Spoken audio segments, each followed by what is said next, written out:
Hello and welcome back to the Comic Lyra podcast, the podcast that does deep dives into the best of comic books, graphic novels, mangas, and I think I might need to change that because I realized the other day we don't always do the best of these things.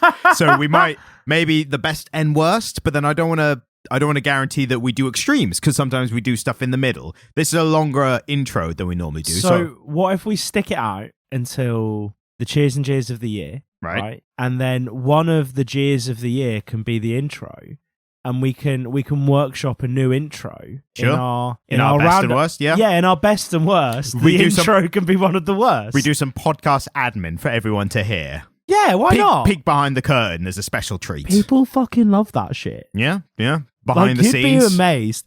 I mean, have you seen what's pop?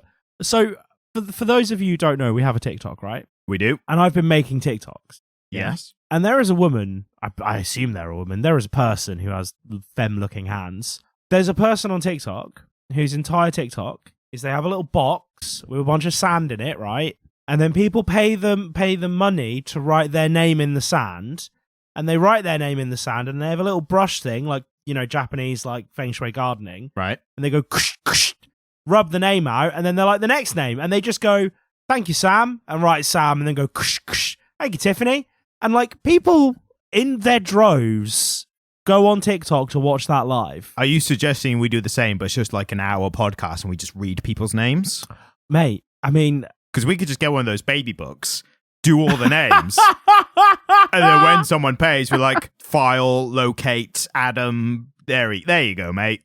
No, I don't think you can automate. I think it has to be genuine. A personalized message each time. Well, yeah. Maybe. For anyone who this might be their first episode. I should also mention that I'm your host, the soon-to-be known as Comic Stan, and with me, as always, is my cosmic co-host. It's Jamie. I'll take cosmic. And I had to look up the meaning, because I just had a vague, I knew cosmic. It's one of those things like dictionary.com. I mean, Google, but it's one of those things that's like irony. Like, you know what it is, but if someone asks you to define it, you might be a bit like, I actually have to think about that now. It's like 10,000 spoons when all you need is a knife. Not you're like, irony. No, Alanis Morissette, that's not ironic. Absolutely not. It's really unfortunate. So, looking at it, just to see if it matched or not, because, you know, we're a factual podcast.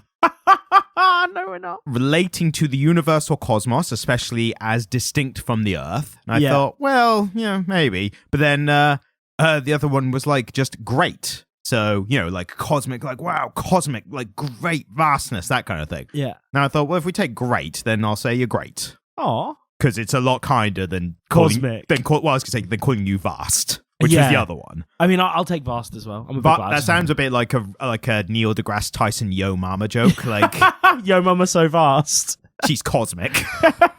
Your mama's so vast, she's expanding faster than the universe. Yeah, that could be one. So I do have a quick bit of admin that we need to get in here. Okay. And I had a write-in. Oh, wow. So a listener sent us a message saying, I've seen the new podcast. I'm going to have to go back and listen to the first Scott Pilgrim one. Which is cool. Like, clearly they weren't making them listen to previous episodes. That's very smart. But then further down that message, they clearly had a listen, and they said, in reference to your Scott Pilgrim podcast, I also get a steak, bacon, a sausage roll, like a big boy. Now, I don't remember. Clearly, at some point, we must have talked about our Greg's order. But I don't remember this. And so that message just came to me out of context, and it honestly made my day. I say, as an avid banter podcast fan, there will be a thing where, like, I'll hear it on podcasts I listen to where someone writes in with an inside joke from, like, years ago, and they go, I have absolutely no idea of this. Is this person mental? But it's the first time it's happened to me. Do you remember what we were talking about? Obviously not. That was like 40 episodes ago. Because, like, I do get a sausage roll. What do you get from Greg's? We're doing it again, guys. We're going over old tangents. I was going to say, we haven't run out of bits just yet where we have to start recycling old material. I want to know which of us, because I get a sausage roll and a steak bake. Do you get the same thing as well? No, I normally go for the bacon and cheese turnover, something like that. That's fire. I've recently been turned on to those. I don't do Greg's often, so I'm like, if I'm going to do it, I'm going like the highest flavor profile. Yeah, give me bacon and cheese. A good sausage roll has got to be like a homemade one, like, you know, proper nice pastry, and nothing against Greg's, but like it doesn't beat homemade, like a fresh homemade sausage roll, which I cannot make, so it's only when other people make them that I get to enjoy it. God, the bakery around the corner from me, man. They do This has become very parochial. I'll take your word on it. The bakery around the corner from me do a pork and stuffing sausage roll. Right. No, sorry, it's a pork and apple stuffing sausage roll. Nice. And it has like black sesame seeds sprinkled over the top of the pastry, and it is fire. I won't actually call the bakery out for fear of people turning up to my house. Being absolutely swarmed by comic book fans from across the land. Eating all of the pork and apple that'd be the worst rolls. part, yeah. We might as well start practicing this for when we inevitably become local celebrities. Yes, Yeah. absolutely. So, in relation to the cosmic reference... This podcast has heretofore been all tangent. I mean, like, a lot of them are. Like, Yeah, we're only like 5 minutes in, so it's happens. no big deal. But we are covering a title this week called The Cosmic Detective, which was one of those ones that looked interesting and isn't quite a big tie-in or anything. So, I thought just an interesting one to have a look at. They've been some of our most fun episodes. Yep. Also an Image title, Image being the biggest kind of third-party publisher to Marvel and DC. The people know who Image are now. Yeah, We've talked I about mean, Image enough. Immediately off the bat, Walking Dead saga, some of the greatest comic books of all time. So they're always worth. The problem is they do so many comics, which is great, and they do so many different kinds of comics. Yeah. So on the one hand, it's like, well, it's made by Image, but on the other hand, it's like a lot of them are made by Image. So it's not a guarantee of quality, but at the very least, it's a guarantee of, I think, you'll have something interesting there to talk about or to read or whatever. Yeah, I think so. And just the title alone. Like Cosmic Detective sounds quite interesting. So yes, I think when I posed it to you, you kind of on the title alone just went, yeah, all right. Like, yeah, I'm into that. That's cool. Let's have a look at it. So, immediate thoughts, or do you want me to list some of the credits, as it were? I think we should list the credits. I mean, I think you should talk a little bit about the plot as well. Like, you should maybe you should say what the plot is this time. Maybe you should do that today because I do a lot of that, and I've had a long day. Fair enough. Well, this is a title that was co-written, an unusual one for us, by Jeff Lemire and Matt. I'm going to say Kindt. It's kind with a T on the end. So Kindt or Kindt. Yeah, I think it's Kindt. Once again, demonstrating that I am able to butcher names from across the globe. Even that's ones German, I believe. It sounds a bit German, doesn't it? Yeah, but Mr. Kindt, yeah. We might be wrong, but that was a very xenophobic German accent. But we're going to stick. It was one of the 5. Like, there's like 5 German accents. It was one of them, wasn't it? What are the other 4? There was a comedian's bit about like the different types, and he goes from like shouting to like seductive, like seductive German. Yeah, sounds like, I think he described it as like it's a very stereotypical German accent, but it's the one I think sounds like your genitals are being bathed by someone nearby. It's like, yeah, it's that kind of. Your genitals are being bathed by somebody nearby. Not close, just nearby. That's. Oh, if we ever make a T-shirt, Ryan. I mean, we got to start with Back to the Comic is the first one, isn't it? Or I'm a fucking wizard. Yes, but with the comic swearing censorship for obvious reasons. But so, of those, I recognize the name Jeff Lemire. He's a name that I think if you're into comics, you have, like me, unless you already know him and know his work, he's like a name that you hear in the kind of, nearby, like, oh, Jeff Lemire. Like, you just hear the name a lot when it comes to comics. Is he the guy washing your genitals? Nearby, yes. So what's interesting is I did have to look him up to see like what do I actually know him from. Yes. And as soon as I looked him up, I was like, right, he's very Marvel, very DC. Like he's done a bit of both. Like not anything huge, but the biggest thing that stuck out to me, and I think it will to you, is he was actually the writer of Old Man Logan. Which we both liked. Yes, we which both liked it. Became the basis for the Logan film that came out. So he's had his influence on the Marvel cinema, well, not the cinematic universe, but the Fox X-Men ones.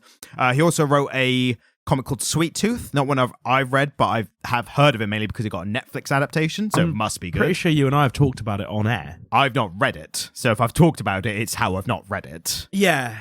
I assume, unless I've read it and forgotten it, which would be, as a comic book fan, like the cardinal sin. I like mean, probably standard, actually. I can't imagine you can remember every comic book you've read. we have to have encyclopedic knowledge so that when we have an argument about who would win in a fight, you go, well, actually, in issue 101 of the third volume, he did this actually, so he would win. You got to have that ready to go. Jesus. If you want to survive in this realm. The dog-eat-dog world of comic Exactly. book enjoyers. He also did one that I have read and enjoyed. We haven't talked about it, but it's one called Black Hammer. It's a very interesting superhero pastiche. Not quite parody, but like a kind of homage in the sense of Invincible. You've talked to me about Black Hammer. Probably. I might have mentioned it at some point. But it's an interesting one we may or may not do down the line. It's one of those titles I wouldn't be surprised if it gets an adaptation in one form or another. Cool. So, yeah. So he's written some fairly well-regarded stuff. Exactly. Matt Kindt, I've not heard of, but he is credited with a title called Bang and Mind Management, which I've heard are very good ones. So German. Maybe not. I don't know. Do you want to look up? He wrote something in 2019 that looks quite interesting called Folklords. They're probably both pretty good, like pretty established writers. Yeah, he's not German, he's American. I mean, the Americans, as I said, they've got all the names from everywhere else, and then they're the cultural melting pot. We also have Drawn, Coloured, and Lettered by David Rubin. So interesting, like, grouping of roles. Yeah. But here's what I found quite interesting, which I thought we could do a little tangent on. We have a credit on the first page of Flatting by... So that's what we're going into. Flatting by... The names are hard this week. I do not know how to pronounce this one. It's... And I think I'll butcher if I attempt it, but it's spelled Julia, but instead of a J, it's an X. So Zulia, potentially Python with Kiki J. Diaz. So they were the flatters for the comic, which I've never heard of until now. What's flatting? So flatting, I thought you might appreciate this, actually. The flatting is it's a kind of technical role in comic book printing. So what it is when you get the draw, so the lines, once the lines are done, you then give it, and I don't know if all comics do this, or whether this is just one of the few where they've actually bothered to credit the flatters, but what they do is they get the line work to the flatters will then fill in parts, sometimes going over the line somewhat, with some muted colours. So sometimes they'll do certain kinds of colors, or sometimes they'll use the RGB or RGY set, the basic colors. Red RBY, red, blue, yellow. No, red. Oh my God, I did know this. I think it's red, blue, yellow. Right. So what they do is they'll arrange the kind of sections of the comic down to, like, say, the head separate from, like, the torso and, like, those kind of things. Right. They'll set them out in these colors. The colors themselves are kind of not as important. They're only really specific to what the colorist wants to work with or what they prefer to work with. Then once they've flattened it, they'll then get it to the colorist. So the colorist can use software to basically use the magic wand tool, so they can select a section of the page and focus on that for like coloring and specifically rendering. It's like adding the details. So literally it's technical work, because they're just kind of taking the line work, going, right, color here, color here, color here, like, get it ready. It's like prepping for the colorist. Right, okay. And the reason I thought it was interesting is because I was like, what's flatting? And when I found out, I went into a little bit of rabbit hole of the relationship between the colorist and the flatter. Apparently a lot of colorists swear by the flatter they use. Right. Like flatting is mostly freelance work, but that's because colorists, once they find a good flatterer or one that suits them, they'll stick with them. And they'll take them wherever they go, whatever they do. Exactly. And it's not even need to take them, because they obviously just commission them themselves. Yeah. Like, can you flatten this page for me? So I thought that was interesting, because imagine colorists having these flatters as almost like a kind of like person behind the scenes who's always working on these like potentially huge titles, like very famous titles, and not really getting credited. Even though I said it might not be the most creative of contributions towards the comic, but because how much the colorist seems to be relying on their flattings, there's been a conversation recently about crediting them or not. So these guys were ahead of the curve then. Possibly. They credited their flatters. When I looked up, I did see some notable flatters. So people who are like known within the industry as like some of the best flatters. And I didn't recognize the names. So it sounds like a derogatory term for flat earth believers. It does, doesn't it? Also, have I ever talked to you about semantic satiation? You might have, but if I don't remember, that's not on me. Semantic satiation is where you say a word so many times that it loses all meaning. Now, flatten and flatter have lost all of their meaning. I mean, their traditional meaning for sure, yeah. Because, yeah, I don't think we use like, oh, give that a good flattening, can you? Like, doesn't sound right, does it? Well, it's just, no, physically the word has just stopped sounding like a word and it's just started sounding like noise in my brain, which is fun. I mean, kind of how words work as well, isn't it? That's the magic of words. Magic of words. I mean, it's the Comic Lyra podcast. You're on form today, mate. You're just nothing but hits. Nothing man. but net. Nothing but net. Kirby. And I think this comic, because we normally do start on the art, is it's the type of art that lends itself to, like, we are credited our flatter for doing this much work because it's such a visually striking comic. So the art, I'm in two minds about. Because generally I liked it, but there was some jank. But then, did you spot the jank? Here's the thing. I trying to think how to word this best. I don't think I spotted it, not because it wasn't there or because I disagree, but more because, like, the style was, like, with the jank. Like, I think, like, everything that was going on, like, a bit being out of proportion for everything, from contextually what's happening in it. Yes. It just kind of melded all together. So I don't, like, begrudge it for being janky, if that makes sense. So, I'm going to show you some jank. Sure. Yeah. Notably, because this is all three panels that come directly after each other, his eyes change colour 3 different times in one scene. I'm going to say I think that is part of the style. I think that is intentional. Also, they Voldemorted him. After he got the beating, his nose disappeared. And when you look at it really carefully, you can see that it's just been broken, but it doesn't read very well. And so, yeah, the art itself is very pretty and very enjoyable, but there is a lot of jank happening. But I think part of the jank is in support of the style for... Do you think it's stylistic jank? I think it is, yeah. I think, and I'm not defending it like the Spider-Man one where obviously we argued about, you know, what... Your brain just wasn't ready to see jank yet, though. Like, that was just like, that was early on in our journey, wasn't it? Of this deep criticism of art, or critical review of art, for sure. Yeah. I think in this instance, like, I agree with you, like the points you made, but I don't hold it as a negative to it. I think it's part of the whole style. Yeah, maybe. I mean, I just kind of... There were some panels that were really highly rendered, and then there were some that weren't. And I kind of felt a bit that those transitions were sometimes a bit jarring. What I did really like is, obviously, there's a lot of, like, going through portals and stuff, where he, like, you know, he opens the boot of his car, and there's this portal, and he goes through it, and he's in a different place. I really loved the sense of colour that they used there. I really loved the colouring choices. Like, the colorist really pulled their weight. The colour, I think, was probably one of my favourite aspects of the entire comic. Just, like, looking at the pages, and even when you're not looking at the details, just such interesting colour choices. And it always carried a mood of, like, something's not quite right, but it's aesthetically very pleasing. Like, that kind of mix. What were we reading recently? It was the Five Nights at Freddy comic, where they just stuck character models on white backgrounds. Yeah, literally just didn't do the background for a panel. And this is the exact opposite of that, where... There's too much background. No, the backgrounds are great. Like, the backgrounds are fine. In fact, the backgrounds are probably my favourite bit about the art, as I've just said, like the portals and stuff. What I mean is that even though I didn't necessarily always like the art, and I didn't like that the art style wasn't super consistent, it was always very rich. Yeah. Like, it was kind of sumptuous, almost a bit chewy. Like, it's a weird way of talking about it. I think that there was a lot of detail in kind of the messy, like intentionally messy parts. Yeah, and then when there's just two characters talking, they kind of step back a bit.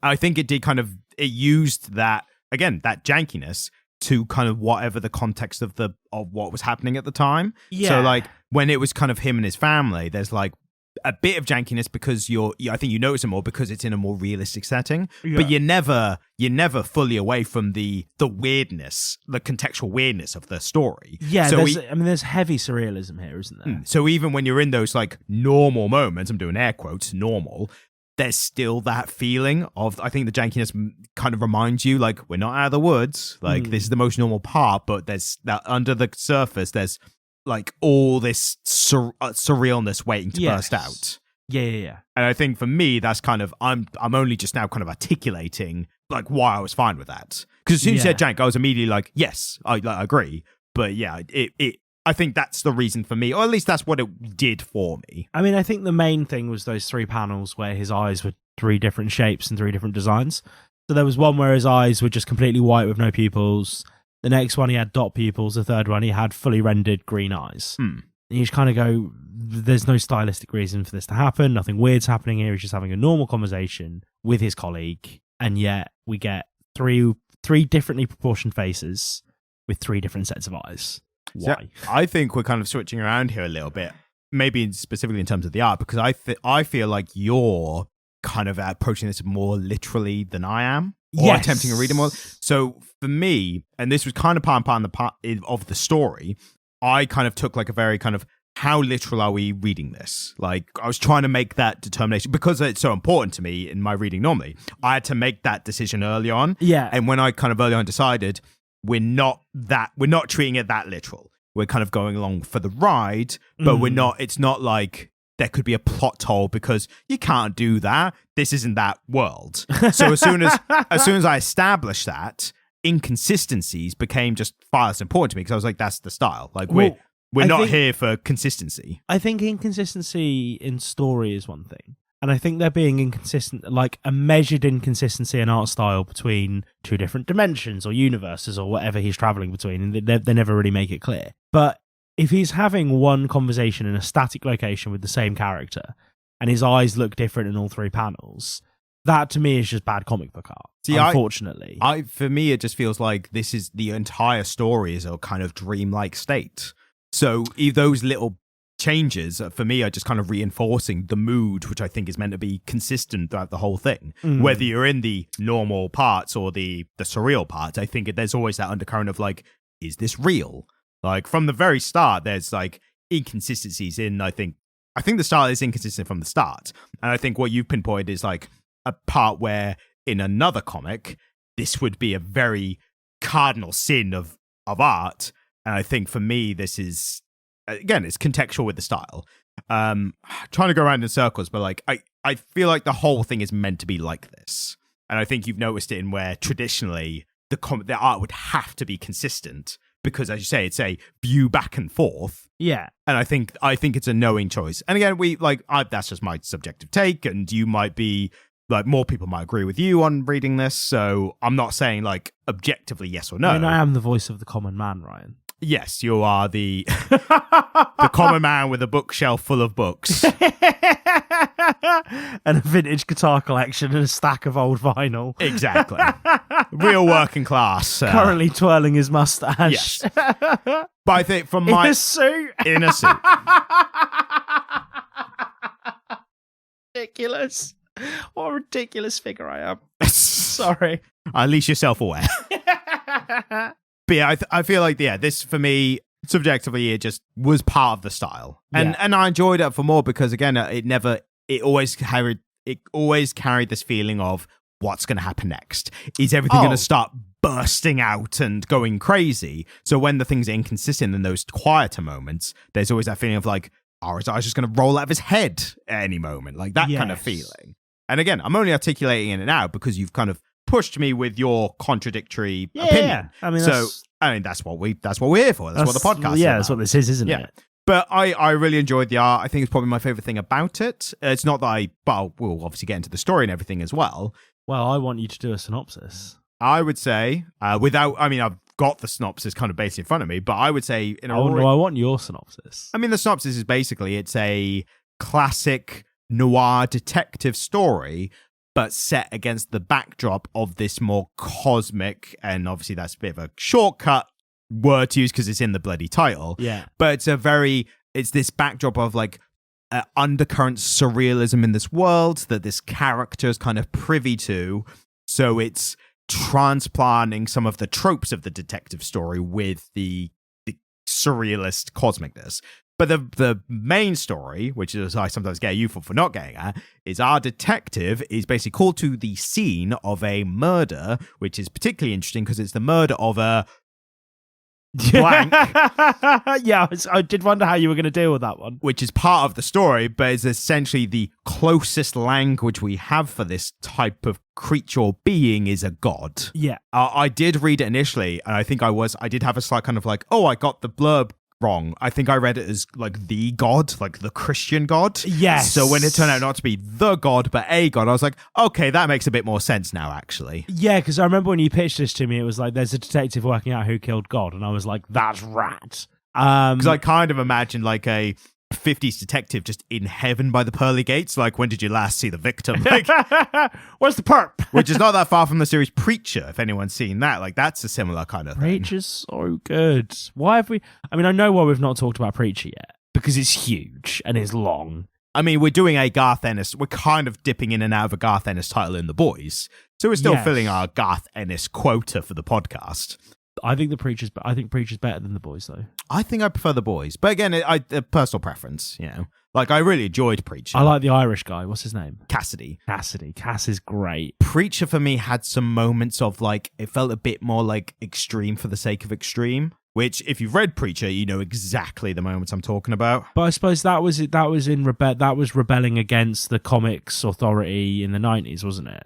I mean, I guess so. I don't know for sure, but I assume you might have heard something I didn't. Yeah, I feel like that was in response to the comics authority, and that was them saying, look, we're making this R-rated shit. Deal. Yeah. But yeah, one thing mentioned before we go too far from the art was apparently a big influence from the front cover of the comic is that this was heavily influenced by Jack Kirby. So Jack Kirby was kind of one of the trinity, I guess, of the early Marvel, like the early 60s Marvel. So, yeah, I do know Jack Kirby. Yes, sorry. Him along with Steve Ditko are kind of the two people that got credit kind of whether intentionally or unintentionally diverted away from them to Stan Lee. So whereas kind of for a while, for a few decades, people kind of, in the mainstream, people looked to Stan Lee like, oh, he did everything. And it was kind of the more knowledgeable fans, especially people in the industry, were like, no, Jack Kirby and Steve Ditko. Yeah. Jack Kirby, I think, I'm going to double check this before I say something that might be factually incorrect. So I didn't know if he created Captain America or not. And I can't see who created him looking at the actual main page. But it does seem that Jack Kirby was very instrumental for very early Captain America. Wasn't it Steve Ditko that made Thor? Might have been. I don't know off the top of my head. I'd have to Google it. Yeah, it's not worth Googling. Yeah.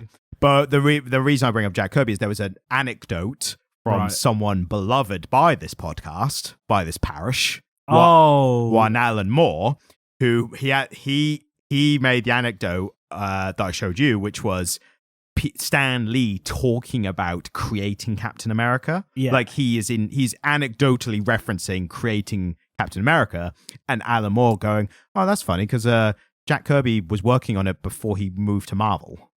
So not sure how that one works. But so Jack Kirby, very influential at that time. But this comic specifically seems to be influenced by his work on more cosmic characters for Marvel, like Silver Surfer, Fantastic Four, Galactus, and especially the Eternals, which is a big one here, which we'll get into later, and I'll double back on. But it seemed notable, like this is a very Jack Kirby inspired work from those kind of ones. Especially if you look at any Silver Surfer from like the 60s or 70s, you would see this comic, like you would see the grandparent or great grandparent of this comic easily. So going into the story, how did you find it? Largely enjoyable, I think. I would say I when I asked myself, I thought I'm having fun with it. I'm enjoying it. I'm along for the ride. I will say I did not find it especially deep or like gripping, but it was interesting enough that I was like, I'll go for the ride and I'll have fun, and I did. Yeah, fully. And I liked the little subplot with his colleague with the bandages. I think that is like their version of a classic noir trope, isn't it? It's like your old partner, he's gone missing, and he's like, there's a giant conspiracy like that. I think that was very noir detective trope, which again was kind of what I enjoyed most about it. It was kind of the same old detective story, but I liked like this is a cosmic version of it, which is you like a detective story, don't you? I do enjoy. I like a murder mystery. I like a whodunit. I'm not as big a fan of the original noirs. Right. Well, yeah. I mean, they haven't aged well en masse, have they? No, but I do like the different versions. I mean, obviously, one of the biggest ones we've done recently is Human Targets, which we both really enjoyed. I mean, I am a Tom King fanatic. Like, I have to admit that now. Did I say I enjoyed Human Target? I think you did, yeah. Because like the love story was kind of like the biggest emotional driver of it, and you really enjoyed that. Also, you enjoyed Booster Gold and Blue Beetle, their depictions. Booster Gold was great. Human Target was really fun. Yeah. So that was a very good noir superhero version, and this is obviously more of a noir cosmic version. But I liked how it supplants some of the tropes with the cosmic stuff. So like the murder weapon. In a noir, this would have been like it's a special kind of bullet that can only be found in, it's a rare bullet that could only be made here. So it could only be one of like 5 people. And in this, the murder weapon for a god was a multi-dimensional galaxy seed, like a seed that sprouts a galaxy. Yeah, it was a galaxy contained in an apple seed. Yeah. And when they say galaxy, there's an inherent problem with this kind of fiction, like fantastical fiction that goes a bit too far. They'll use words like galaxy seed, and then later someone has a bit of information. We found the remains of a galaxy seed in the Grand Canyon. And initially, because those words are further apart, you go, Grand Canyon, that's huge. The galaxy seed must be huge. And then you think, well, the Grand Canyon compared to a galaxy. I mean, the Grand Canyon exists within a galaxy. It's one of the smallest bits of the galaxy in relation to the galaxy. Yeah, absolutely. It's a minute detail. So, again, I think that was kind of one of the earlier parts where, for me, I went, I have to switch off my literal brain for this.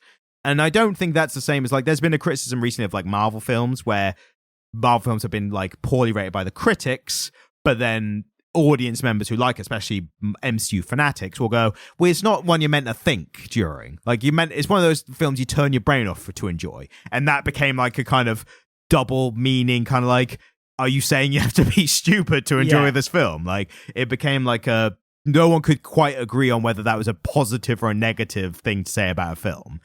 So for this, I'm not saying that, but I'm saying I had to kind of quieten a very specific part of my brain, which again was the literal interpretation part. I mean, let's be frank here. Wasn't the most intelligent writing we've covered. No, and that's why I was kind of making the point earlier of like, it was just kind of 2 tropes that you never see together, smashed together. And that was what I enjoyed about it. And to paraphrase John Mayer here, I like it when somebody takes 2 seemingly opposing ideas, puts them together in front of you, and you just kind of watch them play off each other for a little while. Yeah. And that's interesting. And, I'm a fan of high concept stuff. Just for the reader's sake, because I have a general idea of what you mean, but let's make sure we're on the same page. So what do you mean by high concept? Or can you define in a way? Yeah, so the definition of high concept I'm using here isn't actually what high concept is, but this is just the term I'm using for it now. It's very useful that I made this point. It's incredibly useful that you made me give that caveat. So what I'm talking about here more specifically is where you get 2 ideas, seemingly completely unrelated, and you plop them down in front of somebody, and they just get to watch them bounce around together for a little bit. Right. And that's what's happening here. Have you seen the album that Shaggy did that Sting produced? I have not, but I've heard of it for some reason. Don't know why. Phenomenal. So it's old crooning tunes, so like Fly Me to the Moon, Sinatra tunes, sung by Shaggy in a style that is somewhere in between trad jazz and reggae. Right. With obviously Shaggy's voice over the top of it. And it's tons of fun. Like, it's kind of both exactly what you would imagine it to be and completely something you wouldn't be able to picture in your brain without hearing it. There's an expression from a wrestling podcast like this, so I think it fits here. It's the notion where you're presented with something that you don't think it'll already inherently be good, but you're interested enough that the expression is, let's have a look at it. Yeah. Like, it's interesting enough, you're like, let's see it. Like, I want to see what it looks like that kind of interest. And I think that's the thing. When you take a detective story and you set it over this kind of scale with these kind of themes, like, it's going to be fun. Yeah. And it was fun, wasn't it? Yeah, and again, I had fun with it because, the main part was I was engaged enough in the story that I wanted to know what happened next. It surprised me at points. I think that is, like, one of the tools, or the handy tools of the cosmic genre, is it's really hard to be like, well, we know what's going to happen next. Like, no, you don't, because that's the cosmic genre. Like, it's Lovecraftian without the negative aspect. Like it's anything can happen, not oh my god, anything could happen. It's anything could happen. But then it does get a bit dark as well. But dark in a this looks aesthetically beautiful. Oh god, what's happening now? Kind of feeling. And there were some grounding elements. I think the main protagonist's relationship with his family was quite grounding and quite sweet. What I found so interesting about that is how against the detective trope that part was. Yeah, right. Because normally the detective is either just a full-on loner or has an ex-wife, and that the job was too much, and I told her the job comes first, and she left me and took the kids. Like that's normally the trope, isn't it? Whereas he's going home to his loving family, and she's like, there's that scene where he sleeps the whole evening and forgets to ask about her day, and he just wakes up on the couch, and she's next to him, and he's like, "I'm so sorry, sweetie, I forgot to ask about your day," and she's like, "It was okay, but you seem stressed." I think. In the moment, I found that surprisingly wholesome for the detective aspect of the story, but it pays off later at the end in a big way, which we'll get to. The story I found immediately I was maybe not quite hooked, but I was very curious by the language that was used at the start.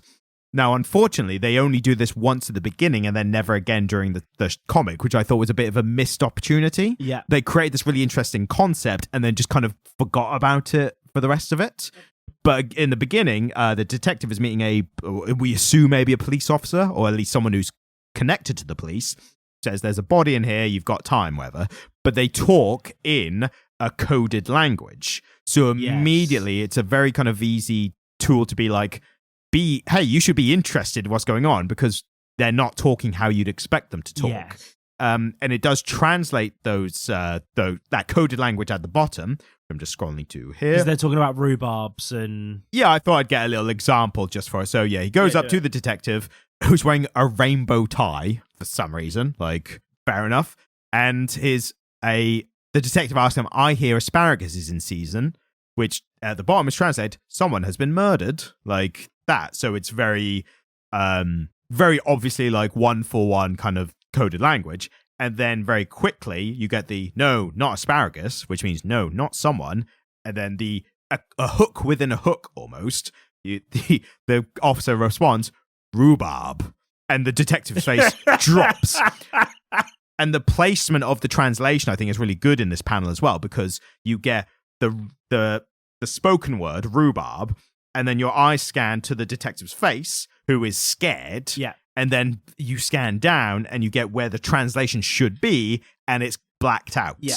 So immediately you go, rhubarb, interesting word, interesting reaction, it withheld the translation. So it's not just that they didn't put it in, it's that it's there and it's covered so you intentionally can't see it.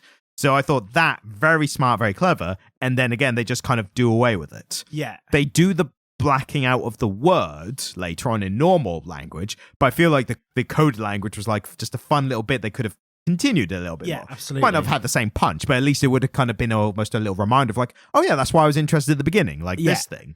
So yeah, I really enjoyed that. What'd you think of that? Yeah, no, I mean, I didn't pay as much attention to it as you did, but I did clock it, and it was kind of interesting, wasn't it? Maybe that's why, again, my turning off my literal... I mean, I had my literal mind on at this point. Right. So I was very much like, what's happening here? Like, I need to interpret all the clues. And then there was a bit after this where I went, oh, actually, I just need to, like, go along for the ride a bit more. And then very soon after that, and a bit before as well, you get I made a note of the onomatopoeia sounds they were using. So he was eating apple, and it was just going crunch, crunch, crunch, munch, crunch. Yeah. And that was like, that's odd. You don't see that much in comics, but it's just standard. And then there's one point where he pulls a cigarette out of a cigarette pack, and the onomatopoeia is get. Yeah. And then when he puts it back, it's leave. Yeah. And that's when I was like, okay, this I think that was when I was like, this is not literal. This is playing around with the concept. This is all fully, we've descended into, oh my God, they made films in the 80s, very funny. I might have to narrow it down George a little bit. Harrison bankrolled them. This is a dead parrot. Monty Python? This has just become Monty Python. As a British person, I feel like you need to be subject to some kind of national quiz now that you've forgotten the word Monty Python. No, I need to get beamed, don't I? I think you just need to go through that kind of like, are you actually British test? Whatever that is. Can we just edit this out and then I seamlessly go, oh, this has just become Monty Python? Or we leave the whole bit in and it's funnier. Yeah, okay. That's totally fine. We can just leave it there. Getting soon after that, or soon after the initial meeting and the coded language, the big first splash page of the god corpse. I thought that's immediately where you go, this is a very art-centric piece. So I stared at that for a while, especially because also the detective and the cop just go rhubarb to each other. Splash panel. Splash page, I should have said, because it's a page or pages. We've had this conversation before. Oh, have we? We have, Oh, man, I'm not doing well today, am I? I used splash page for the first time, and you went, splash page, and then we got into it, and you're like, I like that. And I'm just fully... I think what happens is, when we get done recording the podcast, I just file everything that we talk about as done. You say done, do you mean recycle bin? Yeah. I'm just like, right... Control-Alt. It just goes. The more correspondence we receive from fans, the more instances you're going to have of like, did we talk about this? I think I'm just going to get to a point where I just go, yes, without even like looking at the thing. Like, yeah, we probably did. You should listen to the episodes more often, JB. Wherever it was, yes, we did. Did we talk about space Nazis? Yes, Jamie, at length. I mean, that was very memorable because it was an Alan Moore creation. I think it was around, like I said earlier, it was around this point in the comic where I kind of actually asked myself the question of like, how were we reading this? Right. So the note I made at the time was, it's a gimmick. It feels like a gimmick at this point. And the gimmick is like, it's fun and interesting. Will we get anything deeper here? And I think we did in a bit, but not as much as I normally hope for like some of my more favorite comics, like that level. I'm almost more interested in your thought process when you were reading this at this point than I am in the comic book itself. I think so. For my thought process here, because it's a detective story, detectives and whodunits normally need a quite rigid like, here are the rules of what's happening here. Because then when you have like there was a clue here, like to, a mystery, and this is not a mystery whodunit, like not at all. This is a noir story. So, but because I kind of thought, oh, maybe it's a whodunit, I'm kind of paying, because I like whodunit, so I'm kind of paying extra attention. Yeah. And that's when I kind of had to decide, is any of this information like important information to retain? Yeah, okay. Or is it more just to experience as it's happening? Yeah. So this is where I kind of began to ask myself the question of like, are we just enjoying the story as it is, or are we needing to be like, who was there at the time? Like, who were the... Right. Are we figuring out along with the detective who did it? Yeah, because you were far more engaged with this than I was, clearly. I mean, evidently. I would say I enjoyed it as a whole. Like, like I said earlier, I enjoyed all the melding of the genres and everything. I didn't dislike it. I wasn't particularly engaged with it. I'll tell you what it kind of reminds me of in like what this comic is. Not specifically the genre or the story or anything. It reminds me a bit of Mosley in that it's a kind of one-off story in a world that's similar to ours, but very different in a lot of ways. And we're following this character and their... We have a black middle-aged protagonist. Yep, we do. But whereas with Mosley, again, I found the holes more in the motivations. Like we had we had a discussion about that one, didn't we? Whereas this one, the motivations are very simple and very clear. And also lead to the motivations inform the kind of twisted, I'm hesitant to say twist, but the ending reveals in a way. I mean, this plot was quite twisty. Like, I think the one thing this didn't lack was plot. And again, like what I'm saying with like how literal to interpret is like, do we have to focus on the plot of like, we need to remember this for later, or are we just kind of going along with it as it happens? And I felt it was a going along as it happened story. Well, it bounced along, didn't it? Like the story progressed quite promptly. And there was always something happening, wasn't there? There was very few low points in this story. I do like the at some points the additional line detail, like in the characters' faces and stuff. Yeah. But again, like I was saying earlier, I also now appreciate more the inconsistency when then there was no like lack of lines or no lines or kind of thing. Yeah. There was one part in particular where I think he's falling through like a portal or something. Yeah. And I don't know if you noticed or not, but there's there's a kind of faded backdrop to him like falling. Yeah. And the backdrop is panels of the character in different art styles. Yes, yeah. I loved that again, but I love that. But that was so obviously purposeful, wasn't it? Yes. Oh yeah. I'm not liking it to the lack of consistency in the jankiness or whatever. Yeah. But I'm saying like it's very much like we are doing all sorts of stuff here kind of moment. It felt a bit like the Doctor Strange falling through realities kind of thing in the latest film, but that was kind of a wasted opportunity in that. Yeah, wasn't it? Have I seen that film? I don't think so, no. It was the one directed by Sam Raimi. It advertised itself as like multiverse of madness. It's like it's actually about 10 multiverses and they fall through them in 1 second and then we're done. Like, and then it's just all back in New York. Yeah, no. Then we're in a kind of different New York where the contrast is just kind of turned up. Basically what they did. We're in New York, but in a universe where the contrast is slightly higher. Yes. And there's humorous differences in how this world works and that kind of thing. They don't like pizza here. They like... Pizza balls. Was that? That was the... there's like a snack was like pizza balls. I haven't seen it and I fucking nailed it. You were on your way. Like, we don't have pizza. I don't know where you were going to go after that. Yeah, no, but I got halfway there. You didn't know where you were going to go after that. But yeah, this is an interesting one to keep diverting back to. It doesn't feel like a back to the comic because we've got so much to talk about, but without just getting into like what happens kind of play by play almost. Which isn't that interesting. No, and again, ultimately, as a listener, I did find it interesting that when we got to, so later on in the story, it gets to like a reveal. And if you want to read this, I don't feel this is like one that, even if it were spoiled for you, I think there's a lot to get beyond the literal story. I know what you're about to say, and I wouldn't consider it a spoiler. Well, I would say the god. There's an earlier reference where basically we find out the main character, he's a detective, but he's a detective for a secret agency. Yeah. But the agency is literally just like the most secretive, clandestine an agency because they're like people in masks on a screen, basically. Yeah.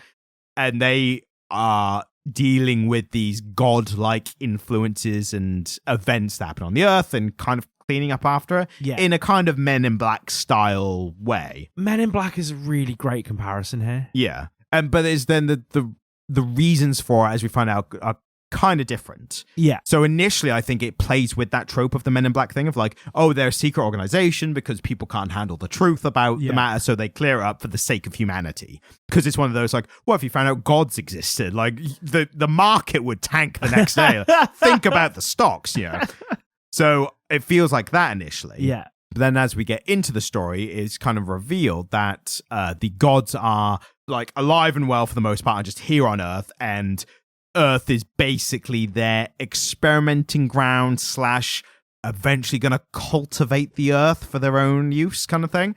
And the secret society are like, we know this. We didn't tell you this because it basically is like apocalypse is going to happen at some point. Like that's the fact. There is a planned apocalypse. Yeah. And they're like, we're trying to stop it by we're trying to get these instances of their interactions with the society to learn as much as possible and maybe stop them one day. And then it becomes like how do you stop gods kind of thing? Because that's where it kind of gets a little bit Lovecraftian, where it's like, yes, these are unstoppable beings who we can affect with the same kind of vigor of like a fly affecting a human, like that level. At the very start, the protagonist wasn't even aware that these beings could be killed. Exactly, and that's kind of the hook for the story is like, it implies that with the blurb of like, a god has been murdered. Yeah. You initially think, how can a god be killed? Unless you start going into like, Greek or Norse mythology. I'm sure they die all the time there, don't they? With less frequency in the Norse mythology. In the Greek mythology, it's rife with it. They love killing each other. Well, again, so it becomes, I think we naturally, coming from a more Western influence, we think of, like I said earlier, I thought of like the one god, not the many gods kind of thing. Yeah, I mean, we're Europeans, so I think when we think of God, we think of a monotheistic God as opposed to a polytheistic or pantheistic God, don't we? Exactly. So it kind of reveals later on that this level of gods are very, very powerful beings. Yeah. They're not necessarily the all-seeing, all-knowing, but they are so extremely powerful that they might as well be, if that makes sense. The fact that one of them dies kind of puts a ceiling on their power. Yeah. But it's still like, it's like the equivalent of like, if you were an unarmed person going up against King Kong. Like, it's that kind of power level. One of the things that I did enjoy, and I think it was a testament to the writing, is how they meted out these revelations about the world we're in. And so you get just enough so that the next bit of the story makes sense. You get just enough. I mean, and they make a show of it. There's that scene where he goes to see that doctor who's prescribed the pills. Yeah. And he gets tortured a little bit. And he says, well, I'll tell you what I know if you tell me what you know. And they say, you first. and he tells them what he knows, and then But just a little bit to be like, I know valuable stuff, now let me out. But ultimately, that was stuff that we didn't know. Yes. And it was a really convenient way of the author just giving us some information that we needed so that the next chunk of plot made sense.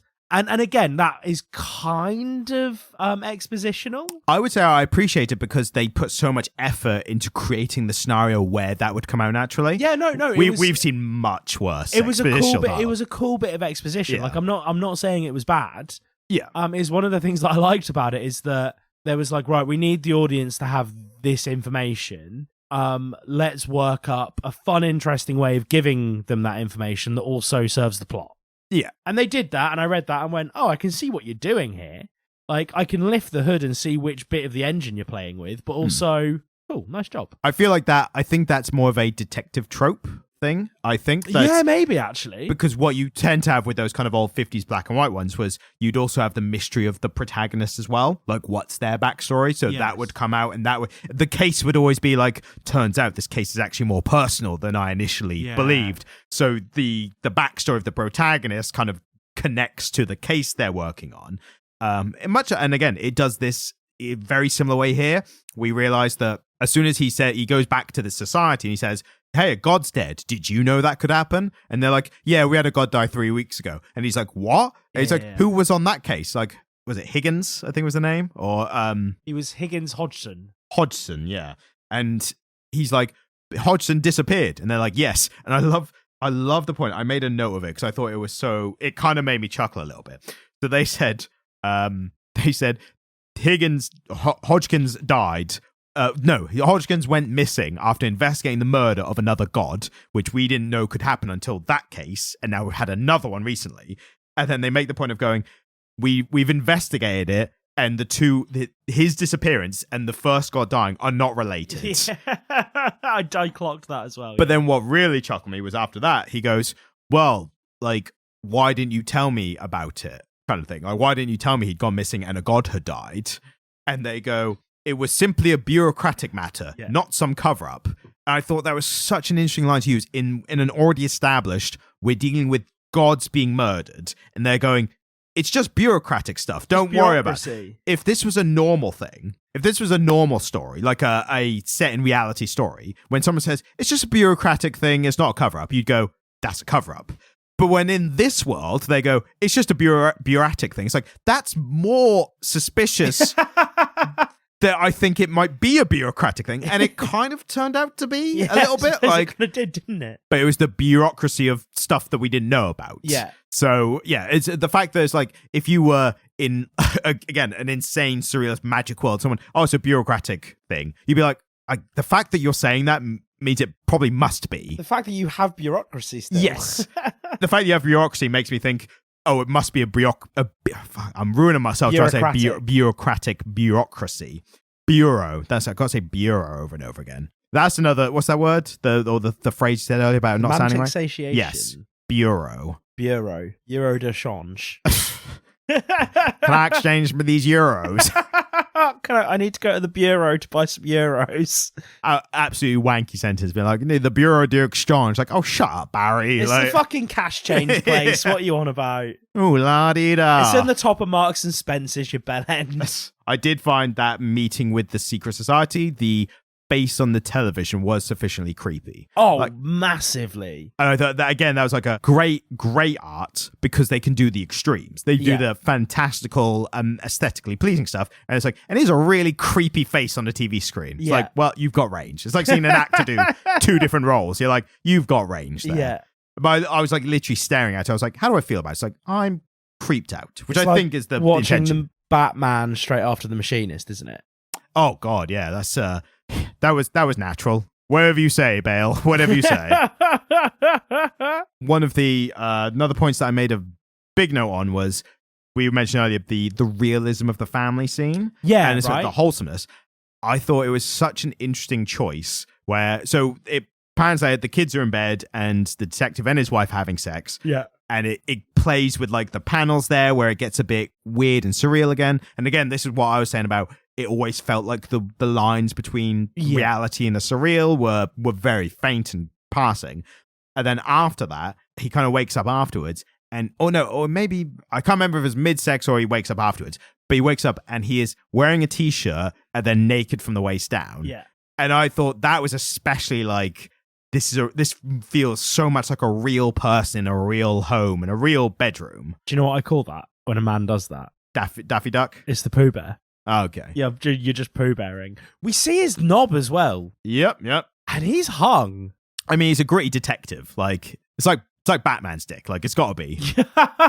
No, I think Batman would have a really tiny penis. No, that canonically, it's decent length. Oh, really? Is that canon? So there was I think we've probably talked, I'm almost certain I've talked to you about this before. Don't know if it was on the podcast or not, but well, let's get it on there. Let's get it on record. There was a Batman series a couple of years ago. Right. And it was this really weird, it was again a kind of surreal one where he may or may not have killed the Joker. And it kind of takes place after that, and he's kind of being haunted by the Joker's ghost. So it's not like canonical, like these events happened in the main story. Yeah. But it's close enough that it feels like... What, and we see Bruce Wayne's... So he gets out of he's like just been like he's gone through something physically rigorous, as Batman does, but it's like he's near death, that kind of feeling. Yeah. He pulls into the Batcave and he kind of stumbles out of the Batmobile and he's kind of ripping off his cock out. No, he's...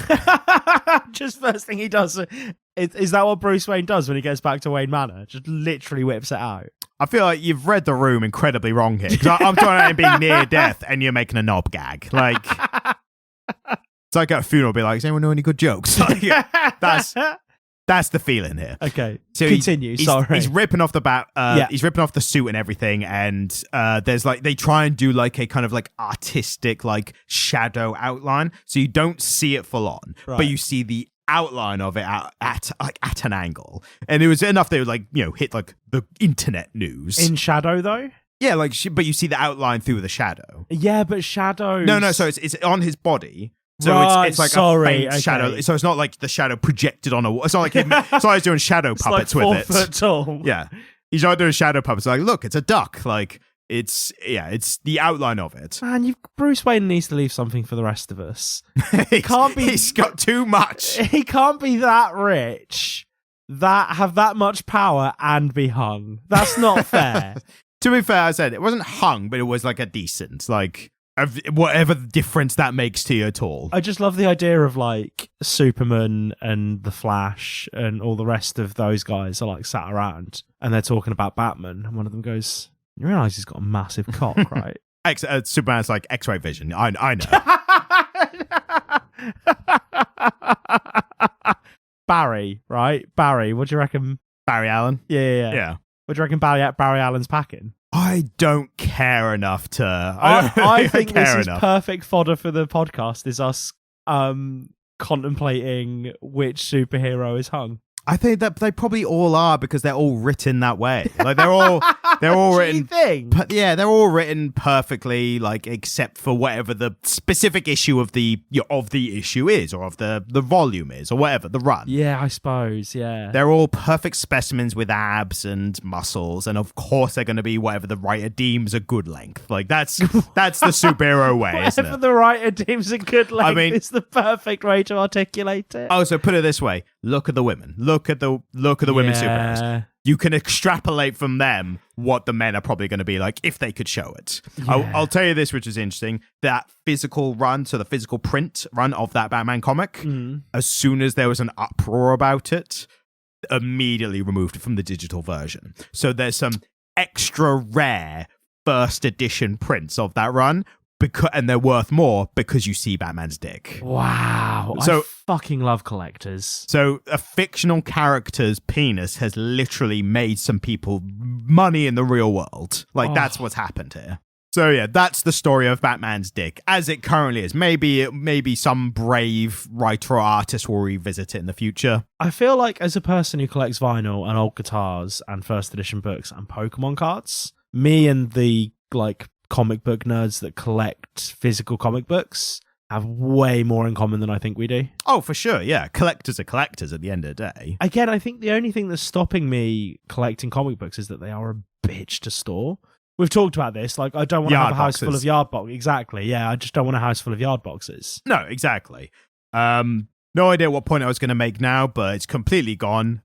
Disappeared into the ether. Kind of like some of the things happening in this comic. That's kind of in reappeared. That was smooth. A very baby. subtle back to the comic. So money, baby. You don't even know it. But like I was saying earlier, it was such a stark realism of this guy just being naked from the waist down. Yes. Like, that felt very much like this is how I'm comfortable in my own home. To a level that we do not address with superheroes generally.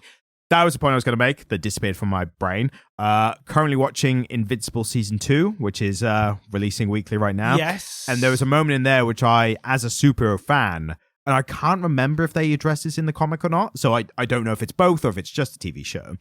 But there's a point there where basically Mark Grayson's losing his virginity to his college girlfriend. Oh, God. And she knows... They go there? Yeah. I mean, in the comic they do quite a bit as well. There's a part in the comic where he has to go underwater because the Aquaman replacement fish guy, Yeah. his society are like, by our code of traditional whatever, you need to marry the princess to like make peace between like the land and sea world. And there's part he's talking to guy. Oh, what's his name? The guy on the earpiece, I can't remember his name now, but he's like the harsh, like Men in Black type, like boss behind the thing. And they're, strategizing whatever. And he's like, yeah, we'll get you out of there soon. Don't worry. You ain't got to do nothing. You ain't got to get married. Like, we'll extract you. And Mark's like, this is not the way I want to lose my virginity. And the guy on the thing is like, Jesus, kid, you're still a virgin? Yeah, he's in college. He's like 18 or something. He had a lot going on with his dad. He was busy. He's got a lot going on. But in the TV show, what I really appreciate is, again, this first time, the girlfriend knows he's invincible. And she kind of makes a point of like, hey, are you like okay with your, super strength and, this sort of thing? Yeah, because that's an issue for Superman and Lois Lane, isn't it? Exactly. But it's for obvious reasons, never addressed in like traditional Marvel DC comics. Probably ever, really. So how do they deal with it? I mean, what they say is literally she just gets on top. And she says like in a just in case, like we don't know, what it's going to be like. But the problem is like even that, like I see the logic, but considering what he can do with his strength, it seems like you're near you're near a loaded gun regardless. Like whatever. I mean, in the way, but they literally ask that question. She says like, what about your? And it's insinuating talking about his ejaculation, and it literally gets. She kind of poses that in a roundabout way. It's like, what about that? And he, in a teenager kind of way, he's like, it seems normal. Like again, like it's normal to me, but I don't know what normal looks like, right? Because me and my friends haven't wanked in a room together. Exactly. But it felt so realistic as well, where in that scenario, you're about to have this intimate moment for the first time, but you're still not able to like talk in like just basic language. Yes. Like when you get to a certain age and you're like, being intimate with whoever, you, especially in a committed relationship, you just say whatever. Like so that's the point of being comfortable with someone after so long. And it felt like this really raw, very realistic, like young love kind of like that early awkward stages. So again, Invincible, I hope they do in the comic, but Robert Kirkman just fucking nailed it. Yeah, I mean, it's fun, isn't it? And again, I think something that Robert Kirkman is very good at is exploring adolescence in these unusual circumstances. Like, I think he did a really great job of exploring the adolescents and their experience in The Walking Dead. Yeah. All of these kids who came of age and became teenagers in the hillside. Never knowing the old world. Yeah, and so they're kind of, I remember Carl's like, oh, I'll give you some of my woodwork if you get me one of those hooded jumpers, because he just wants a hoodie, right? Like, and it's kind of, and so it makes sense that given a teenage superhero, he would have actually stopped and gone, wonder how hard his com shot would be. Like, it's something that he went there and he thought about it. Yeah, and again, it's that detail. It's not done for like the sake of like, haha, look, like we're talking about this. Like, it's like there's old Kevin Smith Mallrats thing where the guy when the characters meet Stanley is like, what does the Thing's dick look like? Like that kind of thing. It's a very like if people had superpowers in the real world, this would be a discussion at the very least. This is all funny until you have to have sex with somebody who's super, right? Yeah. Like, I tell you one time, I say them not mentioning this kind of stuff in mainstream Marvel and DC. There is one instance that comes to mind And I don't know if you know this or not, Is this but more recent? no, this was a few years ago, I think, at the very least. So there was a kind of alt-world Spider-Man story. So again, Spider-Man and Mary Jane can never be happy. Like that's just a rule, apparently. But what happened was there was this kind of future story. Did he just really empty himself, Ryan? That's a short reference. Check out the short. It's doing well on TikTok. It's a reference to a previous episode. Yeah. But I mean, you're not that far off in terms of what we're talking about here. Oh, so God. Again, this is a Marvel published story, official story. So it's not us being vulgar for the sake of vulgarity. Yeah. There's a story where Peter's older, he's in the future, and again, it's not mainline, but it's Elseworld, whatever, what if, whatever. And Mary Jane is not around, and then you find out later that she passed away earlier. Aww. The reason for her passing away comes out. Oh, no. It turns out that part of Peter Parker's spider powers is that he has radioactive semen. And that, fortunately, had negative medical effects on Mary Jane. And that was a released Marvel story that someone was like, this will be fine. He Marie Curie'd her? Yeah, basically, oh my God. Yeah. Jesus Christ, Ryan. I know, and Marvel, again, released this, Somebody published this. signed off on that. Yep, they were like, this is fine. Like, That's ridiculous. How desperate Marvel editorial are to not let Peter and Mary Jane just be happy together. It's like, fuck it, his sperm is radioactive now. Like, oh my God. Yep. That's fucked up. Yep.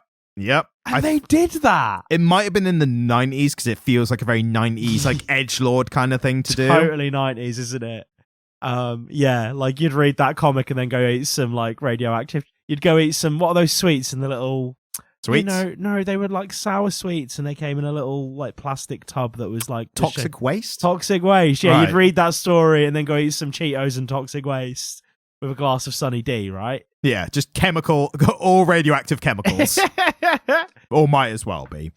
So, back to the comic. Well, I mean, I kind of feel like we've exhausted the comic. Well, there's a little bit at the end that I want to touch on with you. I think it kind of plays into your thing about like it's a kind of plot hole, but it's hard to define it as a plot hole because of this type of story. Because the plot is all whole. Well, the plot it's not a structured plot, even though it has that air of like a structured detective plot. But basically, the detective gets captured by these god race people and basically gets experimented on. So he loses his hand, which is a cool part because he's like, his hand's gone. And it's like, oh, his hand's back. But it turns out this god is experimenting on humans, but his method of experimentation. So this is where the story kind of hinges on this plot point. And this is why I'm hesitant to call it a hole or not, but it hinges on the fact that this god is experimenting on humans and his specific way of experimenting on them is enhancing them. Yeah. So he gives the detective a hand that can turn into anything he can imagine. And naturally, he starts off with a gun because he's a detective and that's what he needs in the moment. It then turns out that his partner... He's also American, so... Well, yeah, exactly. Like, eat, sleep, and breathe, you know? But so he has this gun hand, and then the guy's just like, there you go, off you go, like, enjoy your experiment, hand or whatever. And then he runs into his... his partner, who is kind of now an ethereal, Dr. Manhattan from Watchmen-esque character. Yeah. Like, it turned into energy. Turns out he was experimented on by the same god. So this is explaining like why he's like he is and how the detectives now enhance in this way. And then they are able, so the partner has one of these galaxy seeds, which I do like it's coming back to on itself. Yes. And the galaxy seed, there's a god who's like, oh, you too. And he like basically says like, oh, bloody that other god in his experiments, like he's such a nuisance experimenting on humans and making them enhance so they actually pose a threat to us now. Yeah. And then his partner's like, quick, put the galaxy seed in the gun hand and kill him. And he does. And that's a cool moment as well. It feels like it's going back, the story's kind of going back in on itself. Yeah. But at that point, I couldn't help but think this entire plot by this stage is wholly reliant on this god who's like, I want to enhance humans to a level where they are dangerous. They're more of a threat to us. To me. Well, like maybe he's just like, go out into the world and maybe fuck up some other gods or whatever. But again, so that's the point where I don't know if it's a plot hole. It's not like it doesn't make sense, but it is maybe a contrivance a bit. Well, it just doesn't make I think you've hit the nail on the head there. It just doesn't make a lot of sense. It's fun. But then part of the context is these gods are doing stuff that we don't, like, the human characters don't understand or comprehend. Yeah, absolutely. So for us to be like, that motivation doesn't make sense there. It's like, they're gods. Like, that is, the point is you don't get why they're doing what they're doing. So again, that's maybe in a storytelling sense, it feels like a plot hole. And again, it's like... it feels a bit like a Deus Ex Machina. And I think it's ironic that we are two human beings who come from a culture or a society which has been finding ways with great success to kill other human beings for many, many years. Probably the thing we're best at as a race. It's every massive technological advancement. One of the first things we do is say, how can we use it to wank more efficiently?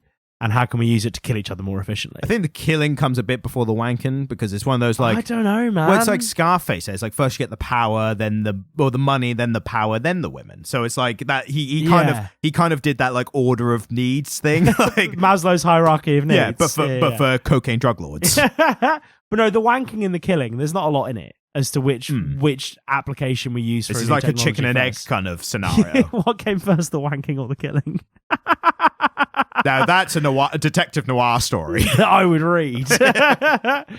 But no, as two human beings, we're questioning why a higher being than us would find a way to weaponize their creation, despite the fact that as a species, that's one of the first things we do with every new technology we get our hands on. True. But again, like, it's not that they've done it for their own benefit. It's, as I said, like this Doctor God has been like, here's some enhancements and go and do whatever you want. And then it's killed another god. So the other god's now going to be like, bloody hell, Steve, you enhanced some more, like, base creatures and one of them's killed a guy now.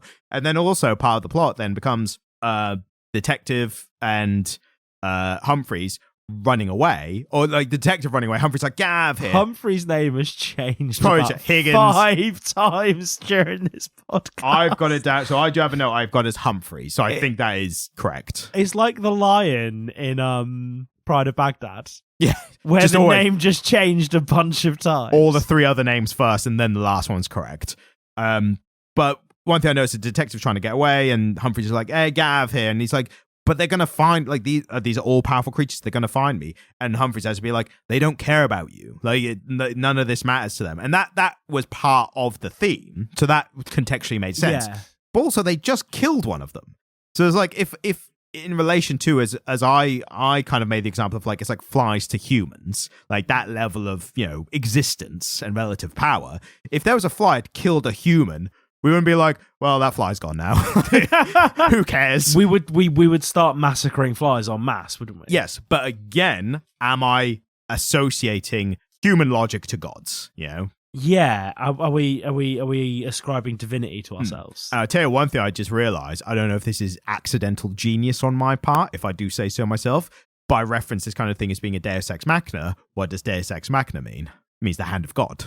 Does it? The point of the thing is, like, a Deus Ex Machina happened in the story. Like, I think the most famous one, is it Saving Private Ryan, where a tank turns up at the pivotal moment, and it's like, so that being the idea being Deus Ex Machina means the hand of God, or the author, like, has placed a tank to save the character. Yeah. So that's what that means. So in this, it's very literal Deus Ex Machina in a way. It's a hand from God. Yeah. That does lead us to a kind of twist reveal-esque thing at the end, where it turns out that the detective goes back to this council. He's like, how much of this did you know? Like, planned apocalypse and all this. And the council have to be like, yeah, we know this is why we do what we do. Like, we are gathering information so that in the vaguest of hopes that we might be able to do something about it one day. And he's like, now that you know, here's the choices. Because you can't just go back to what you were doing with this knowledge. Do you either A, want to join us, like, promotion, essentially, get in behind the curtain and, like, really have an effect now that you're in the know, or do you want to have your mind wiped and go back? Men in Black. Yeah, exactly. And forget all this and just enjoy the last moments you have with your family without worrying, without knowing it's going to be your last moments. But there's also that little added bit of like, they say before that, they say, once again, you have discovered the truth. So, and that was really subtle. Like, they did not overplay that at all. Like, I had to go back and be like, did they say that? So that's really subtly implied that he's mind wiped already. Yeah. Like, he's chosen the mind wipe already before. Red pill, blue pill, baby. Exactly. And we don't know if what he chooses at this point. You see him with his family again, but, that's not definitive. So I liked, like, for this type of story, an open-ended ending is probably the best thing for this kind of story. Yeah, 100%. Like, it just left it open at the end, and it was the right creative choice, wasn't it? Yeah, absolutely.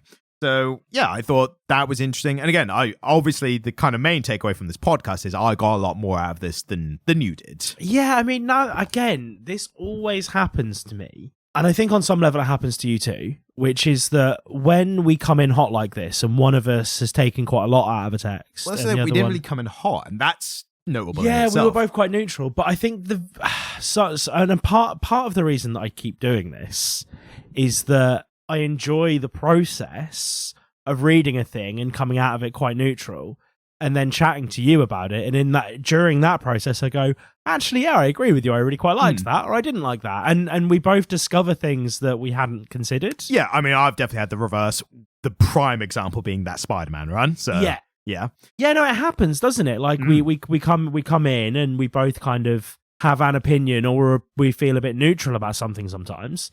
And then the very act of just chatting about it kind of enriches the experience. And so now actually thinking back to it, I'm like, yeah, it was pretty cool. Kind of like this podcast is kind of like a book club for us and everyone who listens. I mean, I suppose have you ever been part of a book club? I mean, the most I've known of a book club was why I bought, I can't remember if it was last week or the week before, but that whole Finnegan's Wake book club thing. So I ran 2 book clubs for a few years. It was part of my job. I was a library manager. Yes. So I ran a couple book clubs. And obviously doing an English degree is kind of just being in a 3-year book club. But it's one where someone's like, you need to really explain your thought process here. Yeah. In a way that I'm going to grade you on. Yeah, an English degree is just a graded book club. Right. And so like this process is supernatural to me. Like, it's not supernatural. This process is very natural to me. I took a second to be like, hang on. Like, you put a space in the word and gave it a whole new meaning.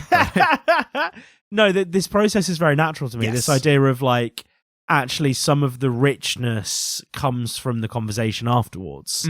And like, I suppose that's kind of the fun of this, is that the conversation that I have with you is the reason that I'm reading these things. Yeah. And so this is what's important, and actually my thoughts on it are less important. Yeah. Does that make sense? I mean, like I've said before, we've read stuff and you've, like, before we record, you kind of go like, oh, what'd you think of it kind of thing. And I always do like let's not speak until we're actually being recorded. Don't talk to me. Yeah, exactly. Disgusting creature. But also, like, I think we've both had like a kind of like, I'm not sure if I like it or don't like it, but I've got a lot to say about it. Yeah. So it's more like we've refined it to like the process of like taking each element and part and examining it and what do we think of each part. Yeah. And again, like this, like for the most part, I enjoyed it. I had obviously some minor criticisms, but nothing that objectively, I think it's a good text. Like, it's interesting. It does something a bit different. It's refreshing, the kind of stuff you might normally get in comics. Can I use the parlance of Gen Z here just for a moment? Are you going to call it goated? Because that seems a bit extreme. No, despite the fact that I enjoyed it, it's mid. Yeah, that's fair enough. It's just a bit mid, isn't it? Yeah, I would go a bit above myself mid for using mid. Yeah. It's going to be part of the parlance. Like, I literally saw a thing recently on Reddit, and it was like people complaining like, that's not a word. It's like no words are words. I think the way we should structure, and you can shoot this down, you can fully shoot this down. Yeah, I'll get my Galaxy Seed ready and loaded. But it is much internet. It's much internet at the moment, is the way we should structure our rundown for the year. Right. Is that we should take all 52 episodes that we've done. Yep. And put them in a tier list, S to F tier.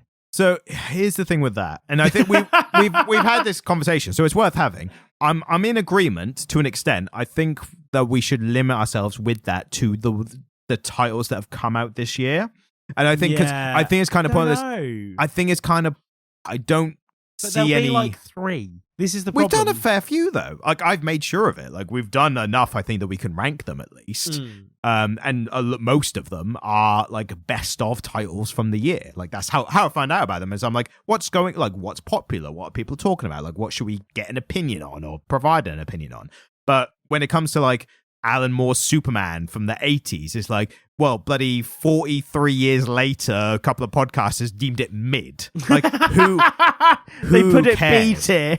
Exactly. Yeah, I mean, I get your point.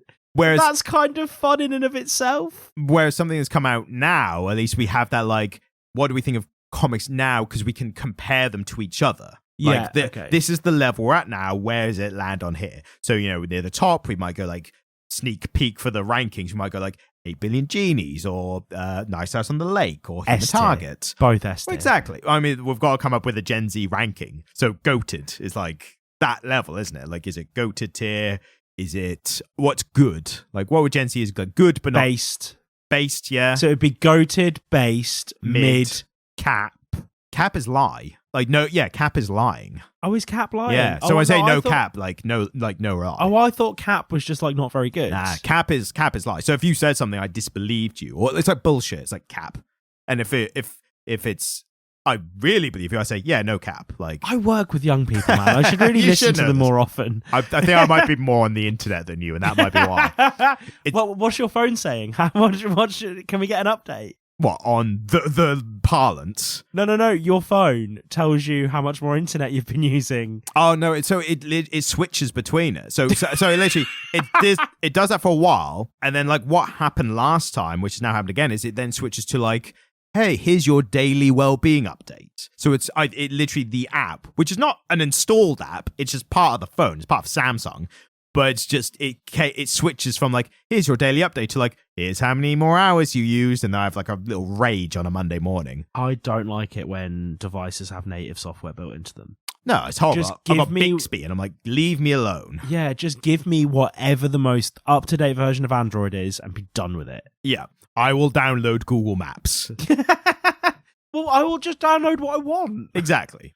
I'm more and more like one of my friends is, shout out to you, buddy, you know who you are, is currently trying to build something fun, a toy for himself. I won't say what it is because I don't want someone to beat him to it. Right. But he's talking about using Linux for it. Okay. And we have a pretty consistent messenger chat because we're both little ADHD monkeys. And so he's just been chatting to me about Linux a lot recently. The more I hear about the Linux, the more I'm like, I could just use the Linux. It's the image of the operating softwares.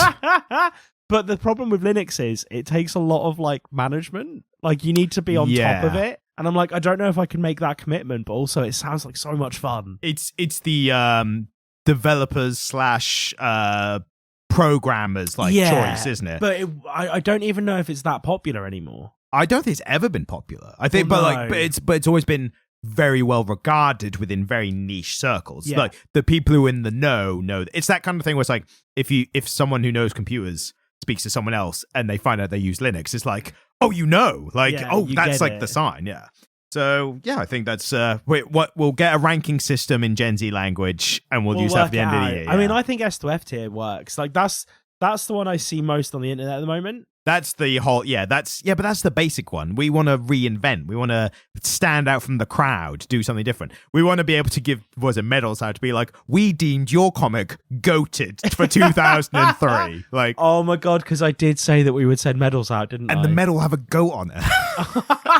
a comic drawn. You know, I have a medal guy, right? Yeah, of course. I have a medal guy locally who I really like. He's like, he must be in his 80s. So we need to get an illustrator to do a comic goat, and that'll be the medal. I'm gonna go into the medal guy and be like, "You got a goat? Can you draw a goat?" Yeah, but we don't want like a photorealistic one. We're like, we want a style like illustrated one. An illustrative goat. Yeah, of course. But yeah, so what you learned today is if someone says no cap for real, that means you should believe what they're saying. Oh, is that what FR means? Yeah, for real. Yeah. Oh, fuck. And also, by the way, we're already starting to get into whatever's after Gen Z. Is it Gen A? Are we going back again? No, well, we never started at Gen A, did we? Well, that's what I'm saying. Like, is this the first Gen A now? Gen A is just Adam. Gen A is Forrest Gump's love Jenna. interest. Jenna. Have you heard the story about how he arrived at that accent? Oh God, no! It's probably offensive, but No, it's not. It's beautiful. Wow. They had a kid in to play young Forrest, right? And he was chatting with the kid, and he had to work out Forrest's accent. And obviously, he couldn't teach the kid how to do a new accent, so he went, "Well, I'll just play Forrest as the kid." And the kid was like, "My daddy is a monkfish farmer." Like the kid spoke exactly the way that Forrest speaks. And so Tom Hanks just learned how to imitate him, and that became Forrest Gump's accent. And that's just magic. That's magical, because that was such an expensive film, I imagine. I mean, who knows films these days and budgets and all this bollocks? Oh, it's all right now, especially. It's all up in the air. Yeah. I mean, like I talked the other week about Talk to Me. That was a 60 million budget, Which was considered quite affordable. really low, and they made an amazing film out of it, to the point where I think they were cutting the budget because they wanted different. They wanted like an actor who the main actor is an unknown. She's now like booking stuff now off the back of this success, but she was an unknown. So they were like, the studio who financed it, they were like, hey, like if you don't pick a name so we can sell it, we're not going to give you as much money. And they were like, all right. So like kept cutting the budget. Wow. One of the best horror films of all time. Like genuinely. I mean, I'm going to be honest with you, mate. My arrogant self that just believes I can do and achieve anything I want to in life. I could make an all-time horror film. Well, no, I'm like, I could make you anything for 60 million quid, mate. You gave me 60 million quid, I could make you literally anything. Definitely over a reach far exceeding your grasp kind of attitude. Yeah, but that's a lot of money. Yeah, but also, do you know how much film they film on like a day of filming Like seconds? for a film? Yeah, like a day of shooting gives like seconds of film. Yeah. So for 60 million, you've got to book this, whatever these spaces are, every single day for like 2 or 3 months. Yeah, but just get some phone cameras. Directors especially are more these days, depending on the project, they're more like Zach Braff on a podcast, he said this. He said directors are more these days like wedding organizers. Yes. Like an event organizer. They're like, right, get these people what they need over here, get these people, like let's set everything out. If you're any kind of creative influence on a project, you're doing it before the shooting starts. Way before. Yeah, once shooting starts, that's a well-oiled machine, isn't it? And I think he put it as well where if you're making creative decisions mid-shooting, that's a bad thing. Like, you don't want to have to get to that point. If you do, that's, crunch time. You're like, right, let's figure this out. And you kind of have to be creative on the spot. But otherwise, you don't want that. You don't want, as an event organizer, you don't want to be like, let's creatively solve this problem because it's happening right now. We're experiencing the problem in real time. Like, so yeah, all I'm saying is, I think highly of you in a lot of ways, but I don't think you could make a film for 60 million. If someone would like to, as an experiment, give you 60 million. I will take a sabbatical from work. I don't know what the maximum sabbatical I'm allowed to take is. I'm making a film. I have like 6 months off. Yeah, no. So if somebody who has that amount of money would like to do an experiment to just let an idiot who's never written, directed, or produced anything more than a YouTube video, and not very good ones at that, a £60 million budget to make a feature-length film, I'm up for it, and we can make a really banging Netflix documentary out of me fucking it up. And if you are listening and you do have that kind of budget and disposable income, check out our NordVPN link. Oh my God, I was watching some Action Bronson videos today, and he was doing ad reads for Manscaped, and I was like, brah. That's the next step. That's how you know you've made it. But he's been making really popular shit for like 10 years, and he's like, I'll just do some Manscaped ads. Excuse me, our short is in the thousands on YouTube and TikTok. So, upper echelons. How is his shorts doing? If you'd like to send us an email, comiclitter@gmail.com. We make TikToks, we make YouTube shorts. You can find them. It's the same name as the podcast that you're listening to and stuff. Thanks for listening. And what else do we want? We want reviews on all the podcasts on any platform that you use. That thing. Yeah, thank you. We're going to get you a printed out laminate someday. No. That you wear around your neck. Structure. You know how I feel about structure. Goodbye. Thank you. Goodbye.